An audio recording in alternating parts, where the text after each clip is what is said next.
Again, they attacked Iran's peaceful, safeguarded nuclear facilities yesterday. Osmo. Which nuclear facilities are you talking about? Natanz. Up to now, we have no indication that any of the nuclear installations, including the Bushehr nuclear power plant, the Tehran research reactor, or other nuclear fuel cycle facilities have been damaged or hit.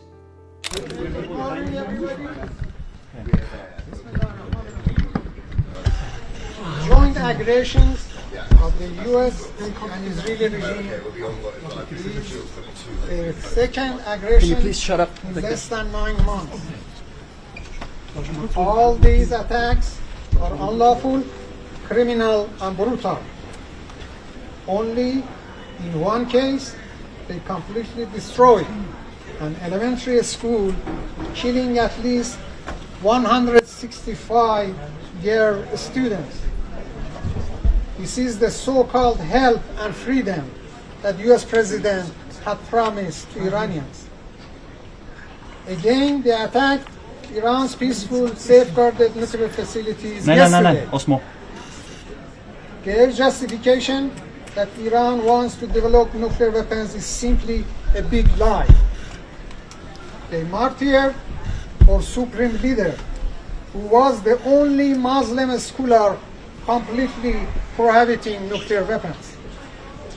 Lies, deception, and misrepresentation has always been a fundamental tool of the U.S. foreign policy. This is what has been called as weapons of mass deception of the U.S.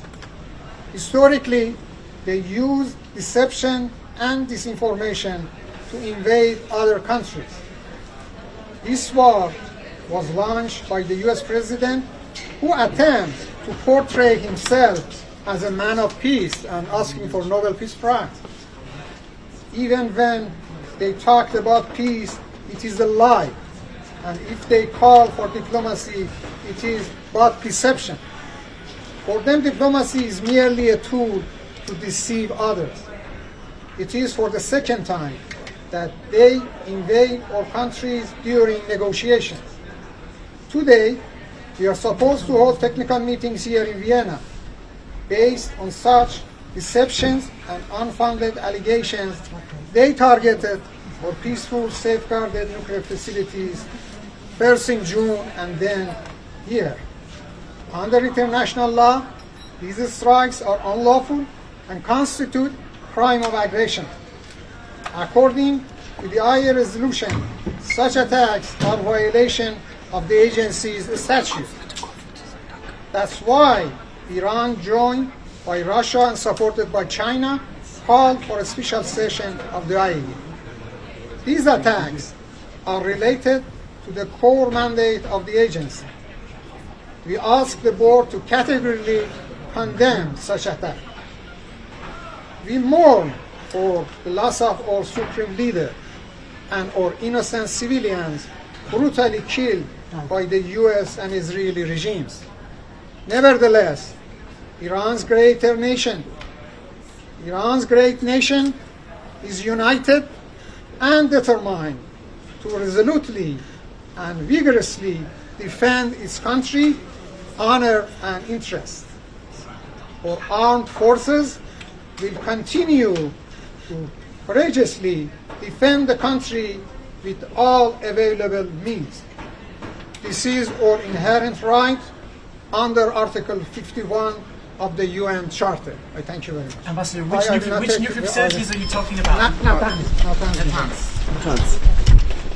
So far, no elevation of radiation levels above the usual background levels has been detected in countries bordering Iran.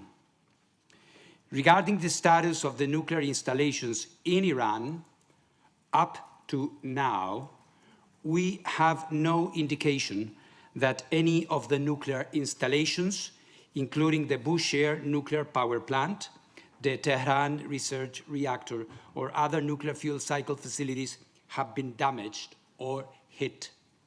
Efforts to contact the Iranian nuclear regulatory authorities through the IEC continue, with no response so far. We hope this indispensable channel of communication can be re-established as soon as possible. I just finished a meeting with the Minister of Defense, the Chief of Staff, and the head of the Mossad. I gave instructions for the continuation of the campaign. Yesterday, we eliminated the tyrant Khamenei. Along with him, we eliminated dozens of senior officials of the oppressive regime. Our forces are now striking at the heart of Tehran with increasing intensity, and this will only intensify even more in the coming days. And yet these are painful days. Yesterday here in Tel Aviv and now in Beit Shemesh, we have lost dear people. My heart goes out to the families, and on behalf of all of you, citizens of Israel, I send wishes for a speedy recovery to the wounded. We are in a campaign in which we are bringing the full might of the IDF, as never before, to this battle in order to ensure our existence and our future. But we are also bringing to this campaign the support of the United States, my friend, the President of the United States, Donald Trump, the US military, and this combination of forces allows us to do what I have wished to do for 40 years, to strike the terror regime a decisive blow. This is what I promised, and this is what we will do. I would like to express my condolences to the families. The hearts of all the people of Israel are with you in these difficult times. We are investigating the incident and examining how lives could have been saved.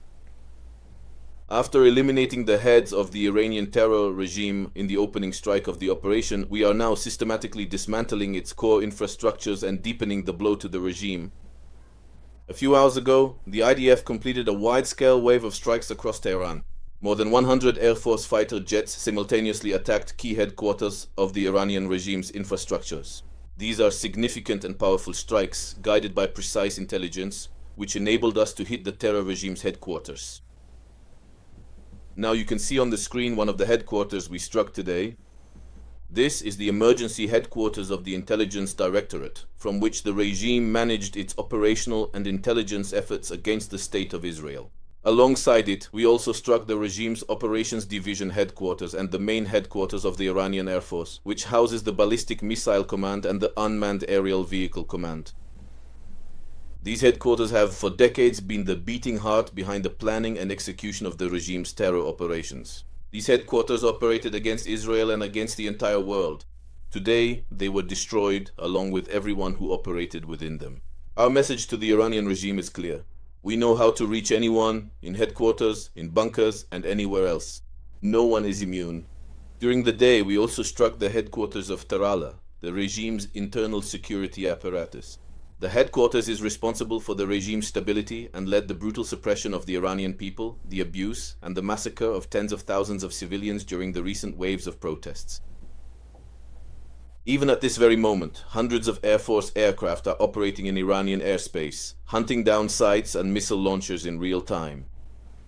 So far, we have struck about 60 launch sites, each of which has the capability to launch dozens of missiles. We are targeting the regime's most central systems, the ballistic missile array and military capabilities, Iranian defense systems, surface-to-air missiles, and the command and control targets of the Iranian regime. These strikes are made possible thanks to the opening salvos. In the course of those events, within 24 hours, the Air Force successfully cleared a strategic path to Tehran. In coordination and cooperation with the United States military, we struck hard and we continue to strike hard. Citizens of Israel, in the face of the heavy costs, it is important for me tonight to commend the composure and resilience you, the public, are demonstrating. I am aware of your feelings and concerns. These days are challenging and tense. As I have said, your security, the citizens, is our top priority. Again tonight, I want to emphasize, follow the instructions of the Home Front Command. These instructions save many lives and reduce casualties. Continue to act responsibly. It is important for me that you know the resilience and support of the people of Israel. Your resilience is our tailwind. It is the secret of our strength. Together we can overcome any challenge. I will continue to be here with you and update you on every development.